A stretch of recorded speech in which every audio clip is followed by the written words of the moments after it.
Nesse módulo, a gente vai falar um pouco aí de planejamento para a realização de atividade em altura, mais especificamente aí linha de vida, né? A linha de vida, como o próprio nome diz, né, é uma linha que pode salvar aí a vida, mas para isso ela precisa ter alguns critérios técnicos para ser elaborada, né, para ser instalada.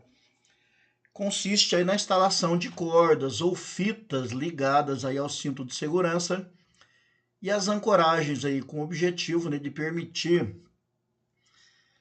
que o trabalhador execute a sua atividade aí com segurança. Pode ser feita também em cabo de aço, né? Normalmente ela é feita em cabo de aço, tá? Pode ser cordas, mas só lembrando, né? A gente já falou um pouquinho disso. Cordas específicas para a realização de trabalho em altura. Tá? Não é corda de sisal, não é corda plástica, não é corda comum.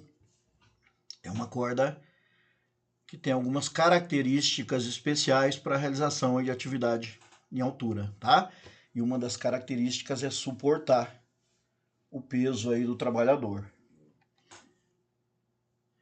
Os grampos de fixação do cabo de aço tem uma regra para estar colocando, tá? E não é regra, né? Isso é através de engenharia mecânica a melhor forma aí de estar fazendo a clipagem, né, do cabo de aço aí na linha de vida. Observe, por exemplo, no exemplo 1, completamente errado, né? Olha o 2, 2 grampos, também está errado. O terceiro, o terceiro tem 3 grampos, mas também está errado, né? A colocação deles, quando submetido a tensões, ele pode correr, tá? E o 3, e o quarto, que também está com o xizinho vermelho, por que ele está errado? Porque a parte dos parafusos ela está voltada para o lado curto do cabo de aço. E observe aonde está assinalado como correto, né, que é o último de baixo, que ele está voltado, né, os parafusos estão voltados para a braçadeira do lado longo do cabo. Olha esse videozinho e ele traz bem correto até a posição de fixação. Eu preciso primeiro fixar um grampo, depois o segundo e por fim o terceiro. O vídeo mostra certinho qual que é a posição, tá? Para que você tenha aí uma clipagem segura.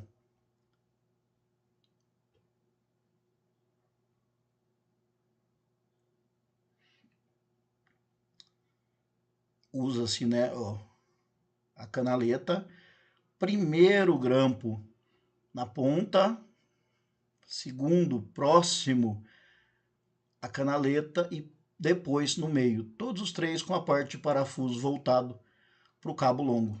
Essa é a metodologia ideal, tá, para realizar a clipagem num cabo de aço. E por que eu tenho essa canaleta, né? Para evitar que em partes de canto vivo, por exemplo, o cabo de aço sofra um impacto e perca aí parte da sua resistência, tá? Planejamento para trabalho aí em altura, né? Eu preciso pensar um pouquinho na proteção coletiva. Então eu preciso providenciar sinalização e isolamento. É boa prática todo o isolamento estar sinalizado, informando as outras pessoas ou os transeuntes o que está acontecendo naquele lugar. Tá? Então eu preciso sinalizar, isolar, né, colocar, né, sempre que possível, uma etiqueta, uma placa, tá, no isolamento dizendo por que aquela área está isolada. Não posso esquecer, em hipótese alguma, né, da proteção individual. E a escolha correta de um EPI para trabalho em altura, ela é feita por um profissional capacitado, né, contando sempre com o auxílio do trabalhador. Lembra que em vídeos anteriores, em módulos anteriores, eu comentei, tá, sobre a matriz de EPI, matriz de perigos e riscos, e depois a matriz de EPIs, que é ligada à matriz de perigos e riscos, para correta proteção individual. Para que eu realize uma atividade em altura, em baixa altura, qualquer cinto de segurança, né, desde que atenda às minhas necessidades, é favorável. Quando eu tenho um trabalho em altura, numa altura muito grande, e eu tenho deficiência do sistema de resgate, eu não tenho ali um sistema de resgate pronto, eu preciso de um EPI especial, né? Eu vou mostrar um pouco mais à frente, nos próximos vídeos, o cinto de segurança para atividade em grandes alturas. Ele tem uma cadeirinha, né, por assim chamar, né, que fica localizada nas coxas do trabalhador. Em caso de queda, o trabalhador, né, solta o corpo e fica sentado nessa cadeirinha. E com isso, o trabalhador evita o que a gente chama de síndrome de arnês ou síndrome da suspensão inerte, tá? Porque o que acontece? O teu coração está bombeando sangue e mandando sangue para as pernas. O cinto, na parte inferior, ele trava a femoral, né, as duas grandes artérias que a gente tem na perna, né, para irrigação da perna. E o papel da femoral é devolver o sangue para filtragem, né, para depuração no rim, para o coração processar novamente o bombeamento. O coração manda sangue para a perna, esse sangue não volta, porque ele está travado, né, pelo próprio peso do trabalhador. E nesse momento existe aí a síndrome de arnês ou síndrome da suspensão inerte.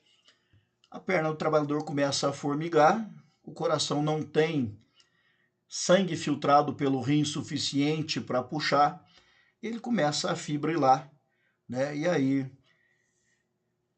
dependendo do peso do trabalhador, entre 7 e 12 minutos é mais do que suficiente, né, para interromper a vida, né? Você entra num processo chamado bradicardia, né, que é a diminuição do coração, fibrila, e aí já era. E eu preciso, então, ter um sistema de resgate ou um EPI especial para a realização de atividade nesses pontos aí, pensando na integridade física do trabalhador.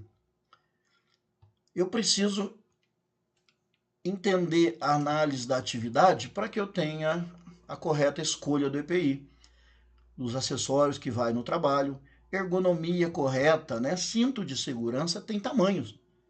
Então eu preciso entender qual o meu tamanho, né? Isso não é difícil, né?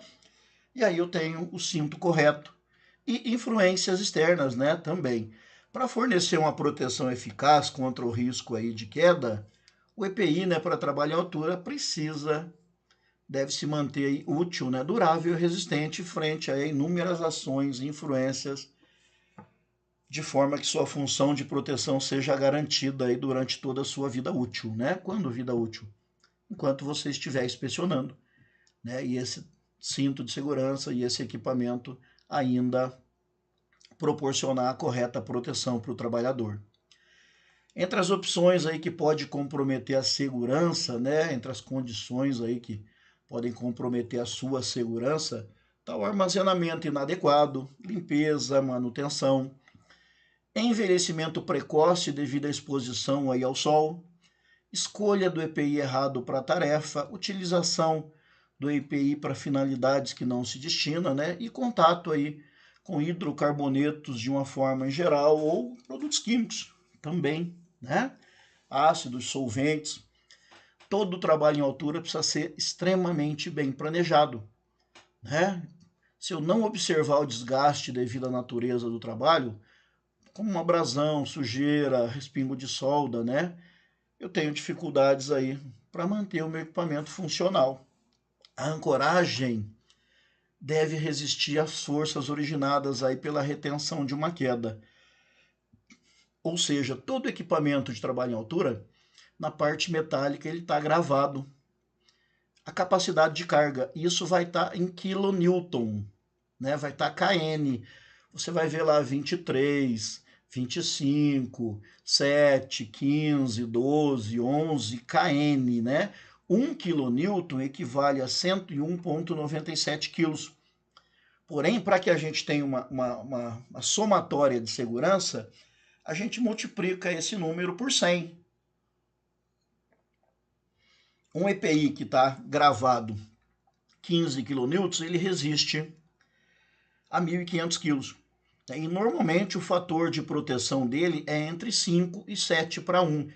ou seja, um equipamento que resiste a 23 kN, ou seja, 2.300 kg, o ponto de ruptura dele no teste que o fabricante fez foi de 16.100 kg. Tá? Então eu preciso entender, ou seja, 161 kN, para que ele fosse liberado para trabalhar com 23 kN. Os talabartes e as linhas de vidas não devem passar aí por arestas agudas, afiadas, partes cortantes, precisam ser protegidos. Normalmente os EPIs não devem ser utilizados por vários trabalhadores. EPI, equipamento de proteção individual, pois a sua ergonomia e proteção aí se dá por meio de adaptação de tamanho e ajuste individual. O cinto de segurança tem que ser extremamente bem ajustado ao corpo do trabalhador. Quando o equipamento para trabalho em altura apresentar defeito, degradação, deformação, ele precisa ser descartado. Tá? Existe uma norma da ABNT específica para isso, através de exposição ou de alguns dos fatores anteriormente aí comentados pela gente. Para manutenção, eu preciso visualizar constantemente o meu EPI. Tá? Isso garante a minha segurança. Armazenar em local seco e arejado. O que eu busco nessa inspeção?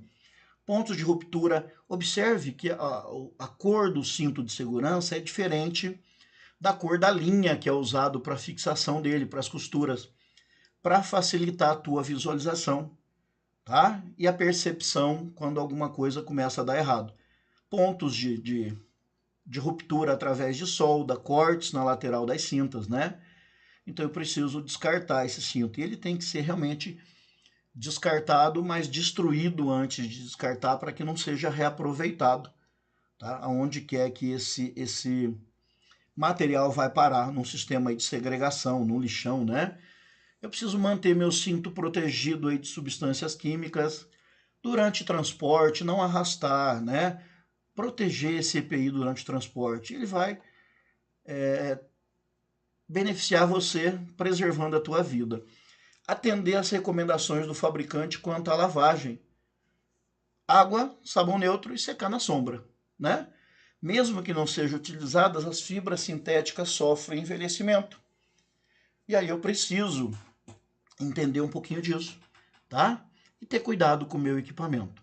Assim a gente termina mais esse módulo e aí a gente parte para o próximo, E aí a gente vai estar se encontrando ainda aqui virtualmente, tá? No próximo módulo. Até já!